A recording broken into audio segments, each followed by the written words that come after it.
Time square, the heart of world, the crossroad of the world. রাতের ৩টার সময় time স্কোয়ারে ভ্রমণ। আজকের ব্লগটা হতে যাচ্ছে খুব ইন্টারেস্টিং। আজ আমরা যাচ্ছি নিউ ইয়র্কের সবচেয়ে আইকনিক জায়গা টাইম স্কোয়ারে, আর আপনাদের সাথে শেয়ার করব তার বিশেষ কিছু মুহূর্ত। আগের ব্লগটাতে তো দেখেছেনই, আমরা আঙ্কেলের বিয়ে শেষ করে বাসায় পৌঁছেছি, আর তারপর বাসায় পৌঁছাতে পৌঁছাতে 2টা বেজে গেছে। সবাই প্রচন্ড টায়ার্ড ছিল, বের হওয়ার কোনো মুডই ছিল না। কিন্তু এইবারের আমাদের ট্যুরটা ছিল মাত্র 2 দিনের। একটা দিন তো চলে গেল বিয়েতে আর নিউ ইয়র্ক আসা পর্যন্তই, আর বাকি একদিন। এত দূর এসে টাইম স্কোয়ারে না দেখে চলে যাব, তা কি হয় বলুন তো? এখন ঘুমালেও কি ঘুম আসবে? তাই নো স্লিপ নো রেস্ট, বেরিয়ে পড়লাম টাইম স্কোয়ারের দিকে।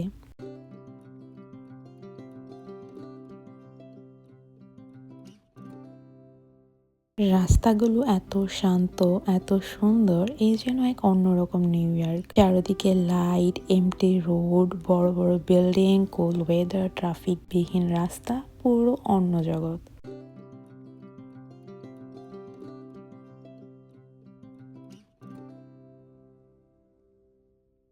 আমাদের এই ট্রিপটা ছিল খুবই শর্ট, আর এটা ছিল আমার প্রথমবারের মতো নিউ ইয়র্কে আসা। তাই চেয়েছিলাম প্রতিটা মোমেন্ট ক্যাপচার করতে, এবং সেই মুহূর্তগুলো আপনাদের সাথে শেয়ার করছি।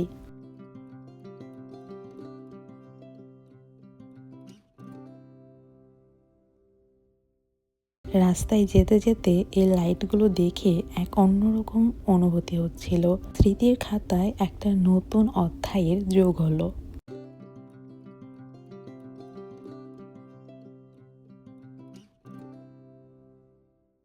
ওই দেখুন, অনেকগুলো লাইট আর বিশাল বিল্ডিং গুলো দেখা যাচ্ছে। ওইটাই হচ্ছে ম্যানহাটন, ওরফে টাইম স্কোয়ার।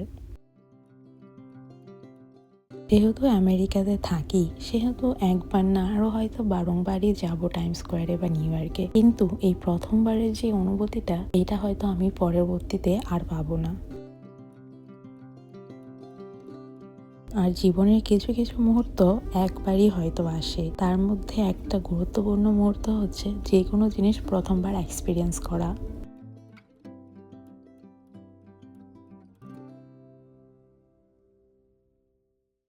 এই তো চলে আসলাম টাইম স্কোয়ারে, the crossroad of the world.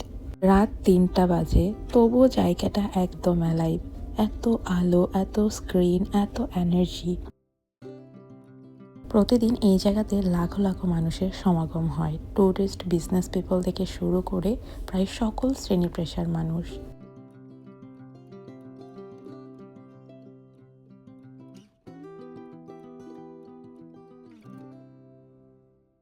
চলুন গাড়ি থেকে নামি, আর তারপরে আপনাদের ভালোভাবে জায়গাটা ঘুরিয়ে দেখাই।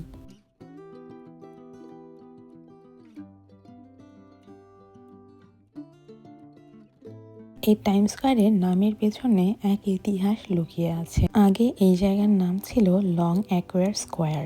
1904 সালে new York Times news paper এখানে অফিস খোলে, আর তারপর থেকে এর নাম হয়ে যায় টাইম স্কোয়ার।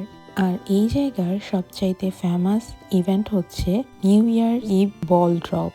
প্রতি বছর 31শে ডিসেম্বর রাতে একটা জায়ান্ট ক্রিস্টাল বল নিচে নেমে আসে, আর হাজার হাজার মানুষ তার কাউন্টডাউন করে। ওয়ার্ল্ডের মোস্ট ফেমাস কনসার্টগুলো এই জায়গাটাতেই হয়, আর সেখানেই এখন আমরা দাঁড়িয়ে আছি। It feels like dream come true moment for all travel lovers.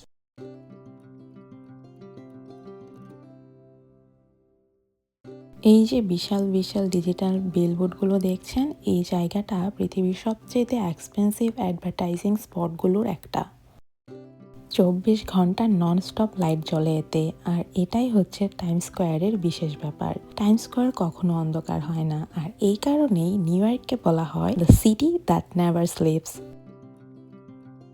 এই মুহূর্তে মা কিছু একটা বলেছিল, আর সেটার জন্য আমরা সকলে হেসে হেসে অস্থির হয়ে যাচ্ছিলাম।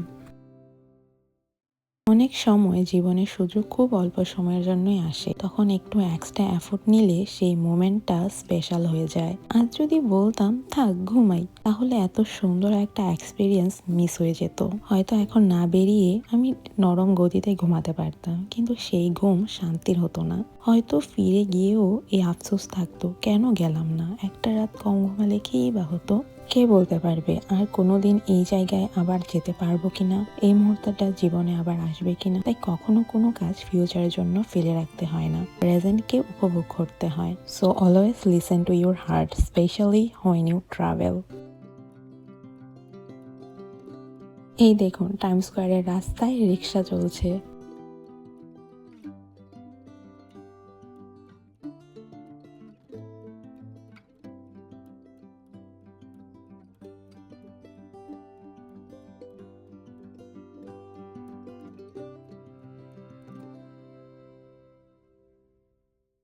এই তো ছিল আমাদের আজকের টাইম স্কোয়ারের অ্যাডভেঞ্চার রাত ৩টের সময়। এইবার চলুন বাসায় ফিরি, খুব রাত হয়েছে, প্রায় 4টা বাজলো। সকলে খুব টায়ার্ড, তো এখানেই শেষ করছি আজকের ব্লগটা। আর ব্লগটা যদি ভালো লেগে থাকে অবশ্যই লাইক করে পাশে থাকবেন এবং নিউ ইয়র্ক সিরিজের আর নতুন নতুন ব্লগগুলো দেখতে সাবস্ক্রাইব করে পাশে থাকবেন। দেখা হবে আবার নেক্সট কোনো ভিডিওতে। Till then stay safe and keep exploring. Thanks for watching.